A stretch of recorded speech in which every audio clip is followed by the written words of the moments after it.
ಯಾಕೆಂತ ಹೇಳಿದ್ರೆ ಕಾರ್ಯಕರ್ತ ರಾಜಶೇಖರ್ ಸತ್ತಿರೋದೇ ಬುಲೆಟ್ ತಾಗಿ. ಅಂತದ್ರಲ್ಲಿ ಎಕ್ಸ್ರೇನಲ್ಲಿದ್ದಂತ ಬುಲೆಟ್ ಶವ ಪರೀಕ್ಷೆಯ ವರದಿಯಲ್ಲಿ ಮಾಯ ಆಗಿರುತ್ತೆ. ದೇಹದಲ್ಲಿ ಬುಲೆಟ್ ಇದೆ ಅಂತ ಕಾಕಿ ಅಲರ್ಟ್ ಮಾಡುತ್ತೆ.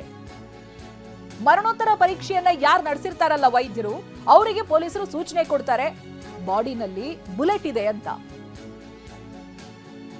ಪ್ರತಿನಿಧಿ ವಿನಾಯಕ್ ಮಾತನಾಡಿಸಿದ್ದಾರೆ ಶ್ರೀರಾಮುಲು ಅವರನ್ನ. ಬನ್ನಿ ನೋಡೋಣ. ಪ್ರಕರಣಕ್ಕೆ ಸಂಬಂಧಪಟ್ಟಂತೆ ಪೋಸ್ಟ್ ಮಾರ್ಟಮ್ ಅಲ್ಲಿ 2-3 ಬಾರಿ ಆಗಿದೆ ಅನ್ನೋ ಬಗ್ಗೆ ಹೇಳಿರುವಂತದ್ದು. ಸರಿಗ ಪೋಸ್ಟ್ ಮಾರ್ಟಮ್ 2-3 ಬಾರಿ ಆಗಿದೆ ಸರ್ ಅಂತ ನನಗಿರುವಂತ ಪ್ರಾಥಮಿಕ ವರದಿ ಅಂದ್ರೆ ನನಗಿರುವಂತ ಮಾಹಿತಿ ಪ್ರಕಾರ, ನನಗಿರುವಂತ ಸ್ವಲ್ಪ ತಿಳುವಳಿಕೆ ಮುಖಾಂತರ ನನಗೆ ಗೊತ್ತಾಯಿದೆ ಪೋಸ್ಟ್ ಮಾರ್ಟಮ್ದಲ್ಲಿ ಅದರ ಗುಂಡನ್ನು ಹಂಗೆ ಇಟ್ಟು ಮುಚ್ಚಾಕ್ಬೇಕನ್ನಂತ ಪ್ರಯತ್ನ ಮಾಡಿದ್ರು. ಬೇರೆ ಬೇರೆ ಕಾರಣಗಳಿಂದ ಪ್ರಾಮಾಣಿಕವಾದಂಥ ಪೊಲೀಸ್ ಅಧಿಕಾರಿಗಳು ಅಲ್ಲಿ ಮಧ್ಯಸ್ಥಿಕೆಯನ್ನು ವಹಿಸಿ ಪುನಃ ಅದನ್ನ ಹಂಗೆ ಮಾಡೋದ್ರಿಂದ ತಪ್ಪಾಗುತ್ತೆ, ಸರ್ಕಾರಕ್ಕೆ ಕೆಟ್ಟ ಹೆಸರು ಬರುತ್ತೆ ಅನ್ನೋ ಕಾರಣದಿಂದ ಅವ್ರು ಪುನಃ ಆಪರೇಷನ್ ಮಾಡಿಸಿ ಅದ್ರ ಗುಂಡನ್ನು ಹೊರಗಡೆ ತೆಗೆದು ಯಾರು ಗುಂಡು ಹಾರಿಸಿದಾರೋ ಅವ್ರಿಗೆ ಪುನಃ ಅರೆಸ್ಟ್ ಮಾಡೋಂಥ ಕೆಲಸ ಕೂಡ ಮಾಡಿದ್ದಾರೆ. ಯಾಕಂದ್ರೆ ಇದು ಗಂಭೀರವಾಗಿರ್ತಕ್ಕಂಥ ಆರೋಪ ಆಗುತ್ತೆ. ಯಾಕಂದ್ರೆ ಸರ್ಕಾರದ ವಿರುದ್ಧ, ಯಾಕಂದ್ರೆ 2-3 ಬಾರಿ ಪೋಸ್ಟ್ ಮಾರ್ಟಮ್ ಮಾಡ್ತಾರೆ, ಅದು ಪ್ರಾಮಾಣಿಕ ಅಧಿಕಾರಿಗಳು ಬಂದು ಅದು ಗುಂಡುಗಳನ್ನ ಪತ್ತೆ ಮಾಡ್ತಾರೆ ಅಂತಂದ್ರೆ ಸರ್ ಹೇಗೆ ಯಾಕಾಗಿ ಆಯ್ತು ಸರ್? ಅವರು ಎಲ್ಲೋ ಒಂದು ಕಡೆ ಮುಚ್ಚಾಕಬೇಕನ್ನಂತ ಪ್ರಯತ್ನ ಮಾಡಿದಂಥ ಟೈಮಲ್ಲಿ ಇದೊಂದು ಷಡ್ಯಂತ್ರ. ಇದನ್ನ ಎಲ್ಲೋ ಒಂದು ಕಡೆ ಜನಾರ್ದನ್ ರೆಡ್ಡಿಗೆ ಕೊರಳು ಕಟ್ಟಬೇಕು ಅನ್ನೋ ಪ್ರಯತ್ನ ಮಾಡಿದ್ದಾರೆ, ಅದು ಫೇಲ್ ಆಗಿದ್ದಾರೆ ಅವರು. ಅಂದ್ರೆ ಸರ್, ಅಂದ್ರೆ ಜನಾರ್ದನ್ ರೆಡ್ಡಿ ಅವರು ಗನ್ಮ್ಯಾನ್ಗಳು ಫೈರ್ ಮಾಡಿದ್ರೆ ಅಂತ ಸಾಬೀತು ಮಾಡಕ್ ಹೋಗಿದ್ರ ಅಂತ. ಯಾರು ಕೂಡ ಪ್ರೈವೇಟ್ ಗನ್ಮ್ಯಾನ್ಗಳು ನಮ್ಮ ಹತ್ರ ಇಲ್ಲಾರ್ದಂತ ನಾವ್ ಹೆಂಗ್ ಫೈರ್ ಮಾಡಕ್ ಸಾಧ್ಯ ಆಗುತ್ತೆ? ಅವ್ರು ಏನಂದ್ಕೊಂಡಿದ್ದು ಜನಾರ್ದನ್ ರೆಡ್ಡಿ ಅವ್ರನ್ನ ಈ ಕೃತ್ಯದಲ್ಲಿ ಏನಿದೆ ಅವ್ರು ಸಿಗಿಸ್ಬೇಕನ್ನಂತ ಪ್ರಯತ್ನ ಮಾಡಿದ್ರು. ಪ್ರಯತ್ನ ಮಾಡಿದಂತ ಟೈಮ್ ಅವ್ರು ಫೇಲ್ ಆಗಿದ್ದಾರೆ.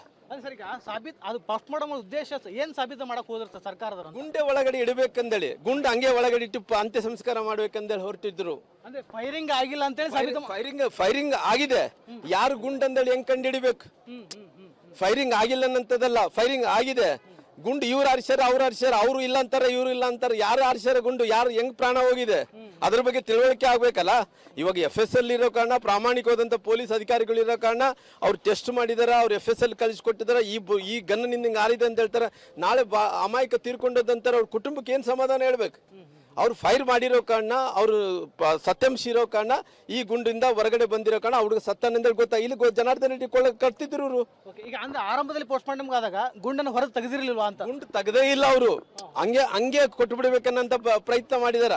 ಅಂದ್ರೆ ಕನ್ಫ್ಯೂಷನ್ ಏನ್ ಮಾಡ್ಬೇಕಂದ್ರೆ, ನೀವು ನಾನು ಹೇಳಿದ ಅರ್ಥ ಆಗ್ತಾ ಇದಿಲ್ಲ. ಕನ್ಫ್ಯೂಷನ್ ಹೆಂಗ್ ಕ್ರಿಯೇಟ್ ಮಾಡ್ಬೇಕು? ಇಷ್ಟೊಂದು ಮಾಬಿದೆ, ಗುಂಡು ಹಾರ್ತಾವ. ಹಾರಿದಂತ ಟೈಮಲ್ಲಿ ಯಾರನ್ನ ದೇಹದಲ್ಲಿ ಗುಂಡೋದ್ರೆ ಯಾರೋ ಆರ್ಷರಾಗ್ಲಿ ಯಾರಂದ ಕಂಡಿಡಿಯೋದಂಗ. ಇವಾಗ ಪಿಸ್ತೂಲ್ ಇರೋಂಥ ಟೈಮ್, ಇವತ್ತು ಟೆಕ್ನಾಲಜಿ ದೊಡ್ಡದಿದೆ. ಆ ಟೆಕ್ನಾಲಜಿ ಇದ್ದಂಥ ಟೈಮಲ್ಲಿ ಆ ಗುಂಡು ಹಾರಿದಂತೇಳಿ ಎಲ್ಲರೂ ಗನ್ಗಳು ಚೆಕ್ ಮಾಡಿದಂಥ ಟೈಮಲ್ಲಿ ಅದಕ್ಕೊಂದು ರಿಸಂಬಲ್ಸ್ ಟೆಸ್ಟ್ ಮಾಡಿದಂತ ಈ ಬಂದೂಕ್ನಿಂದ ಹಾರಿದಂತ ಗೊತ್ತಾಗುತ್ತೆ. ಅದನ್ನೇ ಮುಚ್ಚಾಕಬೇಕಂತ ಪ್ರಯತ್ನ ಮಾಡಿದ್ದಾರೆ ಇವರು. ಎರಡನೇ ಬಾರಿ ಪೋಸ್ಟ್ ಮಾರ್ಟಮ್ ಆದಾಗ ಗುಂಡು ಹೊರಗೆ ತೆಗೆದಿರುವಂತದ್ದು. ಅಲ್ಲಿ ಎಲ್ಲರೂ ಬಹಳಷ್ಟು ಬಂದಿದ್ರು. ನನಗೇನು ನೋಡ್ರಿ, ನನಗೇನು ಗೊತ್ತಿಲ್ಲದಂತಲ್ಲ.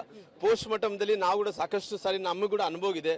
ಸಾಕಷ್ಟು ಮಂದಿ ನನ್ನ ಜನರು, ನನಗೆ ಬೇಕಾದಂಥವ್ರು ಆಕ್ಸಿಡೆಂಟ್ಗಳಾದಂಥ ಟೈಮಲ್ಲಿ, ಈ ರೀತಿ ಡೆತ್ ಆದಂಥ ಟೈಮಲ್ಲಿ ನಾವು ಕೂಡ ಹೋಗ್ತಿರ್ತೀವಿ. ನಮ್ಮದೇ ಆದಂಥ ಒಂದು ಇಂಟೆಲಿಜೆನ್ಸಿ ಕೆಲಸ ಮಾಡ್ತಿರ್ತದೆ. ನಮಗಿರುವಂಥ ಮಾಹಿತಿ ಪ್ರಕಾರ 100% ಇದನ್ನ ಒಂದು ಸಾರಿ ಪೋಸ್ಟ್ ಮಾರ್ಟಮ್ ಮಾಡಿಲ್ಲ, ಬಹಳ ಸಾರಿ ಪೋಸ್ಟ್ ಮಾರ್ಟಮ್ ಮಾಡಿದ್ದಾರೆ. ರಾಮುಲು ಅವರ ಮಾತಾಡೋದು ಅಂದ್ರೆ ಏನು ಮೃತನ ಪೋಸ್ಟ್ ಮಾರ್ಟಮ್ 2-3 ಬಾರಿ ಆಗಿದೆ. ಒಂದನೇ ಬಾರಿ ಪೋಸ್ಟ್ ಮಾರ್ಟಮ್ ಮಾಡಿದಾಗ ಅಲ್ಲಿ ಬುಲೆಟ್ ಇರಲಿಲ್ಲ ಅಂತೇಳಿ ಸಾಬೀತು ಮಾಡಕ್ ಹೋಗಿದ್ದಾರೆ. ನಂತರದಲ್ಲಿ ಪ್ರಾಮಾಣಿಕ ಅಧಿಕಾರಿಗಳು ಬಂದು ಮತ್ತೊಂದು ಸಾರಿ ಪೋಸ್ಟ್ ಮಾರ್ಟಮ್ ಮಾಡಿದ ಬಗ್ಗೆ ಆ ಬುಲೆಟ್ ಅನ್ನು ಹೊರಗೆ ತೆಗೆದು ಇದೀಗ ಆರೋಪಿಯನ್ನು ಅರೆಸ್ಟ್ ಮಾಡಿದ ಅನ್ನೋ ಮಾತನ್ನ ಶ್ರೀರಾಮುಲು ಹೇಳ್ತಾ ಇರುವಂತದ್ದು. ಕ್ಯಾಮ್ರಾ ಪರ್ಸನ್ ಮಾತನ್ ಜೊತೆ ವಿನಾಯಕ ಬಡಿಗೆ, TV9 ಬಳ್ಳಾರಿ. ಇದು ಶ್ರೀರಾಮುಲು ಅವರ ಆರೋಪ. ಆದ್ರೆ ಮತ್ತೊಂದು ಕಡೆ ಬೆಂಗಳೂರಿನಲ್ಲಿ ಕೇಂದ್ರ ಸಚಿವ HD ಕುಮಾರಸ್ವಾಮಿ ಹೇಳಿಕೆ ಕೊಟ್ಟಿದ್ದಾರೆ. 2 ಬಾರಿ ಮರಣೋತ್ತರ ಪರೀಕ್ಷೆ ಆಯ್ತಲ್ಲ, ಅದ್ರ ಬಗ್ಗೆ. ಮೊದಲ ಬಾರಿ ಪೋಸ್ಟ್ ಮಾರ್ಟಮ್ ಮಾಡಿದಾಗ ಏನ್ ವರದಿ ಬಂತು, 2ನೇ ಬಾರಿ ಮಾಡಿದಾಗ ಏನ್ ವರದಿಯನ್ನ ಕೊಟ್ರು?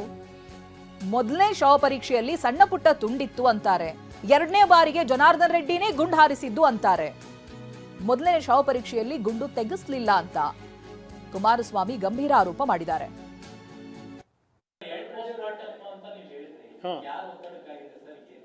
ಹೇಳಿ ಅವ್ರ ಯೋಗ್ಯತೆಗೆ ಯಾರಿಗೋಸ್ಕರ ಮಾಡಿದೀವಿ ಅಂತ ನಾನು ಹೇಳ್ತಾ ಇದ್ದೀನಿ. ಸತ್ಯದ ಹೊರಗೆ ಬರಲಿ. 2 ಪೋಸ್ಟ್ ಮಾರ್ಟಮ್ 2 ಬಾರಿ ಮಾಡಿದ್ರೋ ಇಲ್ವೋ ಸತ್ಯ ಹೇಳಿ, ಜನಗಳ ಮುಂದಿಡಿ. ಯಾವಾಗ ಸಿಕ್ತು ನಿಮ್ಗೆ ಗುಂಡದು? 2ನೇ ಬಾರಿ ಸಿಕ್ತು, ಮೊದಲನೇ ಬಾರಿಗೆ ಸಿಕ್ತು. ಹಾಂ,